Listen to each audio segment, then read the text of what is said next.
Halo semuanya, selamat datang di sesi bedah materi kita kali ini. Jujur aja, saya antusias banget buat memandu kalian membedah topik yang benar-benar luar biasa ini. Hari ini kita bakal membongkar sebuah narasi sejarah sekaligus eskatologis yang super melegenda. Yap, kisah Raja Zulkarnain waktu beliau harus berhadapan sama pasukan yang mengerikan banget, Ya'juj dan Ma'juj. Kalian harus tahu, ini bukan sekedar cerita kuno biasa loh. Di balik peristiwa ini, ada analisis taktis, pengambilan keputusan tingkat tinggi, dan pelajaran strategi yang dalam banget. Di penjelasan ini, kita bakal ngeliat langsung gimana sih seorang pemimpin besar merespon ancaman skala hari kiamat. Oke, tanpa basa-basi lagi, yuk langsung kita selami bareng-bareng. Nah, ini dia pertanyaan utamanya. Kenapa sih memilih buat mengurung daripada perang terbuka? Paradoks inilah yang bakal jadi pusat bahasan kita. Coba deh kalian bayangin sebentar. Zulkarnain ini kan bukan raja sembarangan ya. Beliau itu penguasa dengan kekuatan duniawi yang luar biasa besar. Catatan sejarah bahkan menyebutkan kalau beliau punya kekuatan tempur dari ujung barat sampai ujung timur bumi. Bayangin betapa gilanya daya hancur militer yang beliau punya. Tapi, anehnya, waktu dihadapkan sama ancaman Ya'juj dan Ma'juj, sang raja ini malah ibaratnya menyimpan pedangnya. Beliau sama sekali nggak milih konfrontasi militer. Bukannya melancarkan serangan besar-besaran, beliau malah milih ngebangun tembok. Masuk akal nggak sih? Kenapa seorang panglima tertinggi dengan sumber daya yang nyaris tanpa batas malah milih strategi defensif yang pasif kayak gitu? Jawabannya ternyata ada pada analisis musuh yang beliau lakuin.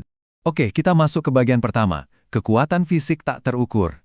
Kalau kita ngebayangin Zulkarnain lagi ada di dalam ruang perangnya nih, terus menelaah laporan intelijen soal Ya'juj dan Ma'juj, beliau itu sadar akan satu fakta yang pahit banget. Musuh yang lagi dihadapinya ini sama sekali nggak beroperasi di skala manusia normal. Ya'juj dan Ma'juj ini kekuatan raksasa yang bisa dibilang mustahil buat dihadapin di medan tempur terbuka. Jadi Zulkarnain benar-benar ada di persimpangan dilema taktis. Di satu sisi opsi pertama, berperang langsung. Zulkarnain paham betul, biarpun beliau mengerahkan seluruh pasukannya secara total, dari ujung barat sampai timur, mereka tetap nggak akan bisa menang. Maju perang langsung itu sama aja kayak bunuh diri massal buat pasukannya. Terus di sisi lain ada opsi kedua, membangun tembok. Nah, ini jelas sebuah pilihan strategis buat menahan musuh.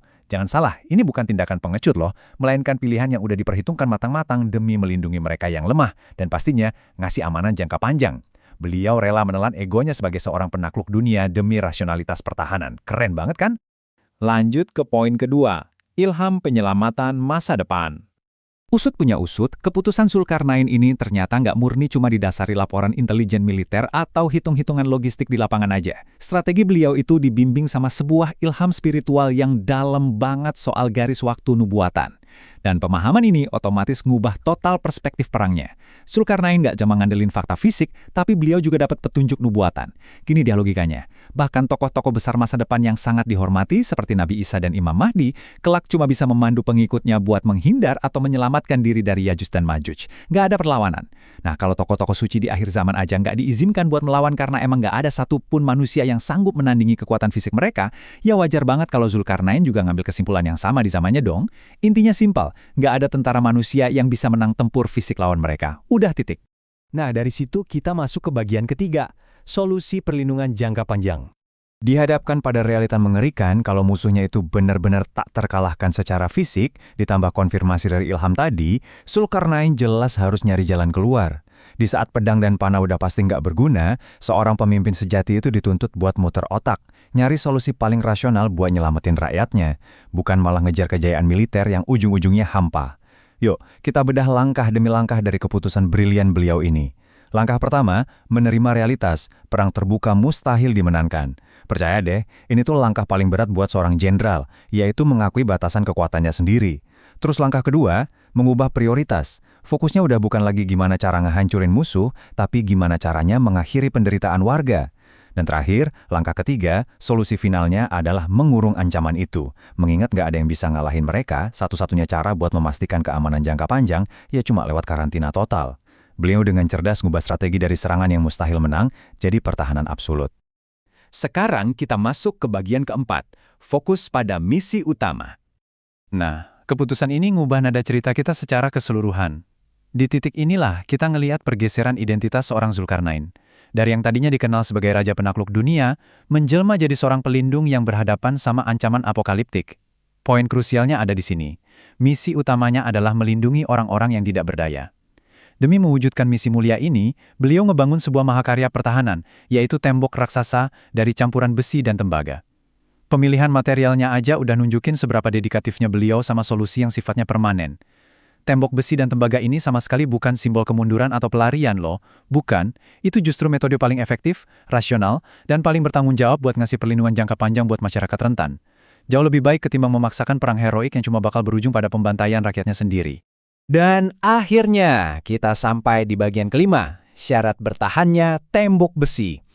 Oke, ini dia klimaks dari bedah materi kita hari ini. Di balik tembok fisik dari besi dan tembaga yang menjulang tinggi itu, ternyata ada sebuah syarat tersembunyi. Yap, disinilah letak rahasianya. Zulkarnain ngasih tahu sebuah syarat yang bikin kita merinding. Kekuatan fisik Ya'juj dan Ma'juj yang luar biasa tidak akan mampu menembus tembok tersebut selama iman dan kebersamaan manusia tetap terjaga. Gila kan? Ini benar-benar buka mata kita, bahwa pertahanan terkuat itu pada akhirnya bukan baja, bukan juga tembaga. Kekuatan gila Ya'juj dan Ma'juj yang kebal sama pedang apapun secara ajaib bisa tertahan. Tapi yang nahan mereka bukan sekedar ketebalan logam itu, melainkan keimanan spiritual manusia dan persatuan atau kebersamaan di antara kita. Tembok itu cuma wujud fisiknya aja. Kunci gembok yang sebenarnya itu ada di kondisi hati dan ikatan sosial umat manusia. Sebagai penutup, saya pengen kalian merenungkan satu hal ini. Apakah iman dan kebersamaan kita saat ini udah cukup kuat buat ngejaga tembok itu tetap berdiri? Kisah Raja Zulkarnain ini nyatanya bukan cuma sekedar catatan sejarah soal infrastruktur kuno atau monster di akhir zaman. Ini tuh benar-benar pengingat yang super relevan buat kita hari ini. Tentang di mana sih letak benteng pertahanan kita yang sebenarnya. Ancaman sedahsyat apapun bisa ditahan selama umat manusia bersatu dan ngejaga imannya. Sebaliknya, tembok logam sekeras apapun bakal gampang banget runtuh kalau kebersamaan kita udah pecah. Wah, dalam banget ya. Semoga sesi eksplorasi materi kali ini ngasih perspektif baru yang berharga banget buat kalian. Makasih banyak udah belajar bareng saya hari ini dan sampai jumpa di pembahasan seru kita berikutnya.